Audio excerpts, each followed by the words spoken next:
On amène nos contenants, tous les bouteilles consignées, les choses à remplir.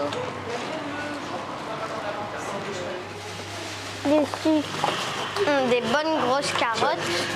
Ça c'est bon, ça c'est bon. On récupère nos sacs de courses normales, de fruits et légumes d'ailleurs. Tu prends un peu des belles carottes. Oui.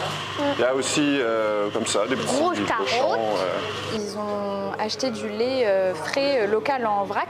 Et sachant qu'avant, vous l'achetez en supermarché en dans des briques, Tetra Pak, donc là. ça génère beaucoup de déchets, ça ne se recycle pas ici.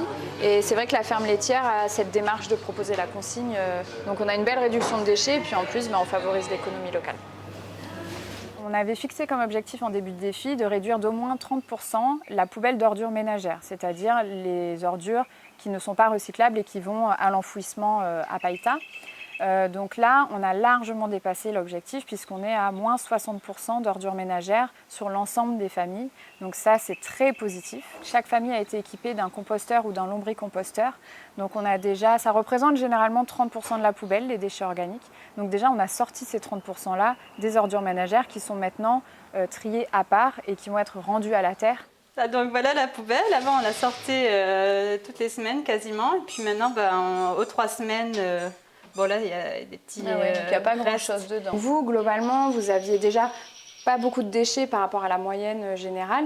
Mais on voit que avec le tri sélectif, sur les déchets recyclables, vous avez vraiment bien baissé cette quantité-là, donc ce qui veut dire moins d'emballage. Donc moins d'emballage, on parle là des canettes, de tout ce qui est emballage plastique, carton, etc. Donc c'est très positif. Donc au menu, Pokéball. Donc on a été chercher le poisson ce matin avec notre contenant pour qu'ils mettent le poisson dedans. On a aussi nos paniers de légumes qu'on reçoit chaque 2 semaines. Donc on a par exemple les concombres, beaucoup de légumes, de feuilles, de laitue, tout ça. Je pensais que ça allait être plus lourd que ça. Changer de tes habitudes. Et finalement, non. Alors l'objectif, c'est, comme je disais, de pouvoir ancrer de nouvelles habitudes au sein des familles pour qu'ils puissent, donc, eux, faire perdurer tous les éco-gestes qu'ils auront mis en place. Et surtout que les membres de ces familles-là puissent devenir des ambassadeurs et des ambassadrices zéro déchet et que ces familles-là puissent transmettre à leur tour les changements qu'ils ont pu mettre en place. Bon app. Allez, bon appétit! Bon appétit! Bon appétit. Merci!